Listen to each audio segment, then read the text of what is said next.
The Bluetooth Betrayal, a cul-de-sac chaos confession.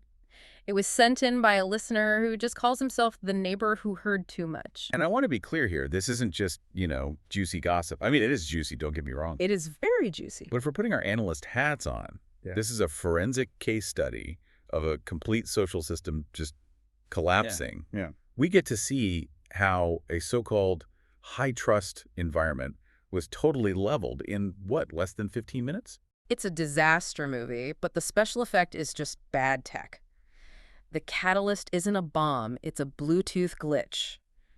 And honestly, after reading this, I wanted to go through and delete every device pairing I have ever made. Which is a totally valid reaction. It's fascinating because it shines a light on a vulnerability we all live with, but, we rarely think about. We surround ourselves with microphones and transmitters. Yeah. In our ears, our kitchens. Our cars. Everywhere. And we just assume they're passive. We assume they work for us. This story proves they are. Well, they're anything but. Sometimes they're the agents of chaos. Okay, so let's set the stage. We need to understand the ecosystem before we watch it burn down. The narrator introduces us to the Cul-de-Sac crew. Ugh. I always get nervous when adults name their friend groups. It's a red flag, isn't it? It's a huge red flag. It creates so much pressure. Once you label the group, you've created a brand, and then you have to protect that brand. You can't just be neighbors who hang out anymore. Right. So according to the source, there are 4 couples in this drama. First, you've got our narrator and his wife, Anna. They describe themselves as the stable couple. They're the anchors. The normative core. In sociology, that's what you'd call them. They set the baseline for behavior. They organize the block parties. The group kind of relies on them for structure. Totally. Then next door, we have Tom and Jen. They are the rich neighbors. Ah, yes. You know the type, better grill, bigger pool, maybe a little bit condescending about your lawn. Status symbols. Every group has them. They establish the hierarchy, but that role, it also breeds a bit of resentment, even among friends. Then across the street, Mike and Lisa.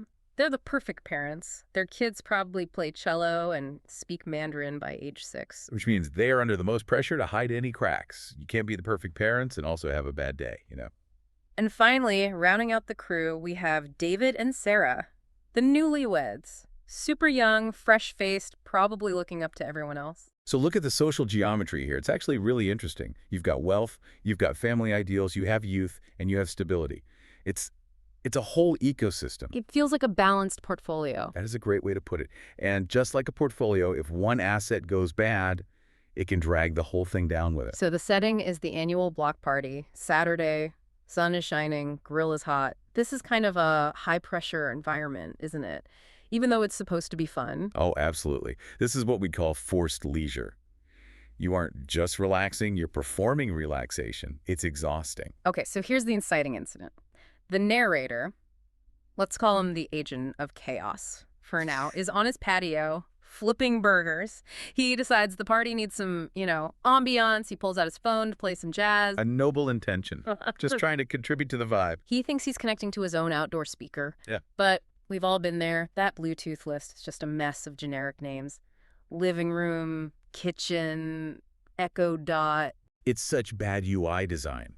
And when you're in a dense neighborhood like a cul-de-sac, your phone's going to pick up your neighbor's devices.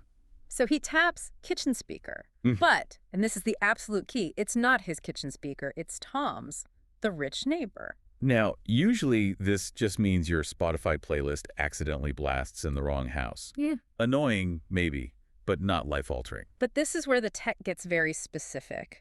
The narrator has his AirPods in. He's using a feature, maybe Live Listen or something, where he's checking the audio levels before the music starts. Right, let's break that down. Live Listen basically turns your phone into a remote microphone for your AirPods.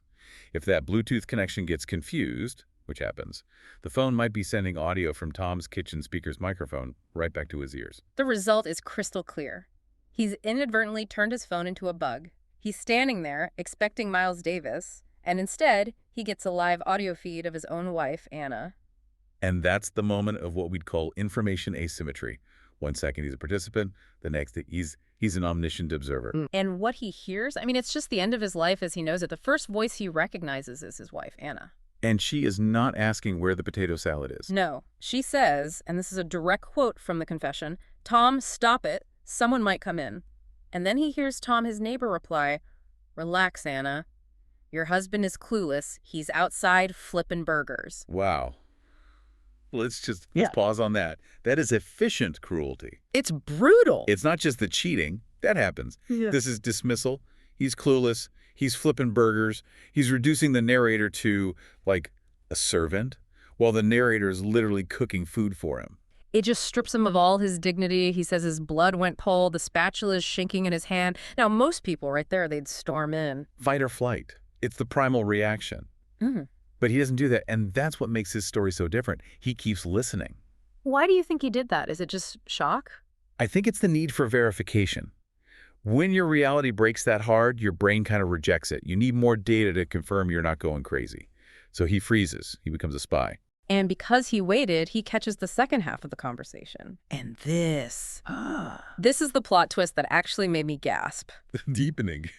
Anna, sounding nervous, says, "We have to be careful. You know what happened with Mike and Sarah." And boom! The circle of implication just expanded. It's not a triangle anymore.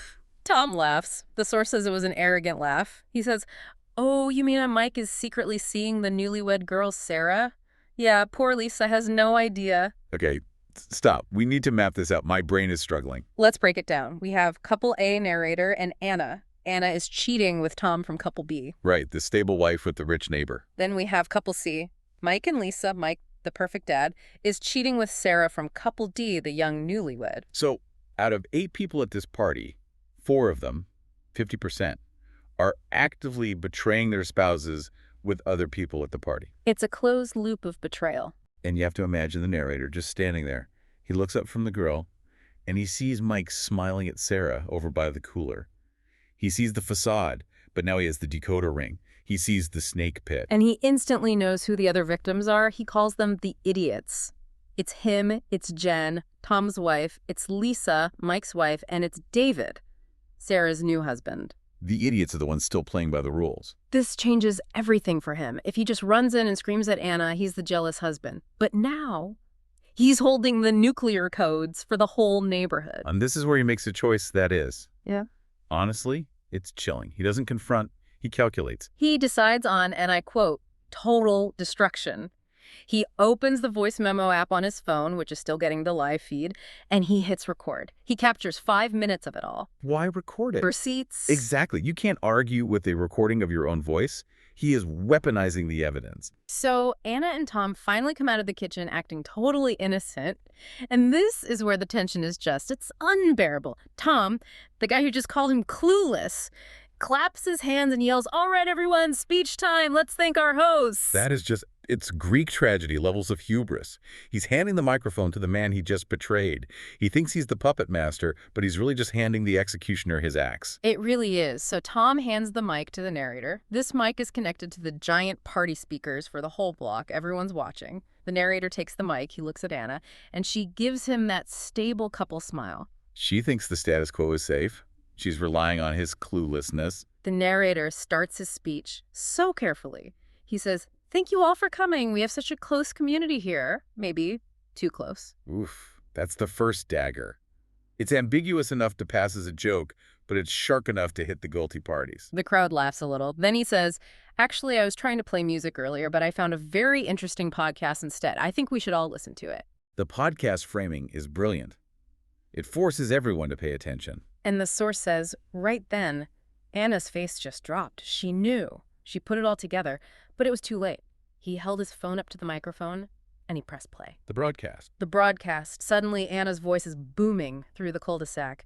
"Your husband is clueless. He's outside flipping burgers." Imagine the sound of that. It's echoing off the houses, off the fences. It turns a private secret into a public announcement. The impact is instant. The source says you could hear a pin drop. Jen, Tom's wife, just stands up, completely in shock. She's processing. Her whole world is being rewritten in real time. But the recording keeps going. It doesn't stop. It rolls right into the second blow. The gossip about Mike and Sarah. Tom's voice on the tape says, "You mean how Mike is secretly seeing Sarah?" Huh. And just like that, the blast radius doubles. That's the domino effect. If it had just been Anna and Tom, it would be tragic. But because it implicates Mike and Sarah, every single household is now involved. There are no bystanders left. And it got physical. Yeah. Fast. Which you'd expect. High emotions, alcohol, public humiliation. Mm. That energy has to go somewhere. First, Jen throws her drink in Tom's face. Classic. But then David, the newlywed, he just snaps. He hears his new bride is sleeping with the perfect dad, and he just lunges at Mike. The perfect dad versus the young buck. He tackles Mike right into the BBQ grill. Wow, the symbolism there. The very heart of the suburban party, the grill, is destroyed by the conflict. Burgers are flying, coals are spilling, Lisa is screaming at Sarah. It is absolute mayhem. And in the middle of all this, the narrator just looks at his wife. What did she do? She just sat there, pale as a ghost, staring at him. She was just watching her entire life disintegrate. Paralyzed. The cognitive dissonance would be just too high. And the narrator delivers the final line, the mic drop. He speaks into the microphone one last time and says, "The party is over. Get off my lawn." Wow. It's a reclamation of his territory, his space, his reality. He is evicting the lie. The aftermath is, well, it's staggering. The source gives us a literal scorecard of the ruin. Because you can't just make up after that. Yeah. The legal and financial fallout would be immediate. The police showed up, obviously. David and Mike were brawling in the burger ashes. But fast forward 1 week. 3 for sale signs went up in the neighborhood. 3. 75% of the group. Tom and Jen. Selling the house. Done. You can't live there after that. Yeah. The shame is geographical. You can't walk to the mailbox and see the guy who broadcast your affair to the whole zip code. Mike and Lisa, locked in a vicious custody battle, the perfect family image completely shattered. And that's the real tragedy. The kids are collateral damage. And David, the young husband, annulled the marriage to Sarah. An annulment. Wow. That's a statement. It says, this was a mistake from day one. And our narrator, the man who pushed the button. He's the survivor. He says, "I'm keeping the house. Anna is at her mother's." He held his ground. It's a Pyrrhic victory, maybe. He lost his wife, his friends, but he got the truth. He summarizes it perfectly. He says it was the most expensive BBQ in history, but exposing 4 liars with 1 button, priceless. That's a powerful statement. It forces you to ask, what's the price of a comfortable lie versus a painful truth? It really does. He didn't just take the red pill, he forced everyone else to swallow it too. And he used a smart speaker to do it. Which brings us back to the tech. It's terrifying how easily this all happened. It wasn't a PI, it wasn't a hacked email, it was just a user interface error. And it connects back to the bigger picture of our digital lives. We carry these listening devices with us everywhere, assuming privacy is the default setting. But it's not. No. In a connected world, privacy is something you have to actively fight for. You leave one port open, you tap the wrong icon, and the walls come down. In this case, the device was just the arbiter of truth. It didn't care about feelings, it just transmitted the signal. And the narrator acted as the amplifier. It makes you look at your own neighbors differently, doesn't it? You see those perfect lawns, and you have to wonder what's being whispered in the kitchen. And is anyone accidentally connected to the speaker? Exactly. This deep dive has been a wild ride. It's a story of betrayal, technology, and just the ultimate mic drop. It's a cautionary tale about information. Information is power. In 5 minutes, the narrator went from the most powerless person at the party to the most powerful, simply because he had information no one else did. He weaponized the truth. He did. And he cleared the board. So as we wrap up this deep dive into the Bluetooth betrayal, we are left with a lot to think about. It's a reminder that the perfect life is often just a performance, and sometimes performances get interrupted. I want to leave you, the listener, with a final thought today. We worry so much about big tech listening in, about corporations mining our data. But in this story, the most dangerous listening device wasn't some government satellite. It was a neighbor's accidental Bluetooth connection. It brings the danger down to a very local, very personal level. So ask yourself this. If you were standing on that patio, holding that phone, and you stumbled across a recording that would blow up your entire world, be honest. Would you delete it and walk away to keep the peace? Or would you grab the microphone? That's the ultimate question. Peace or truth? Thanks for listening, and maybe check your Bluetooth connections. We'll see you next time.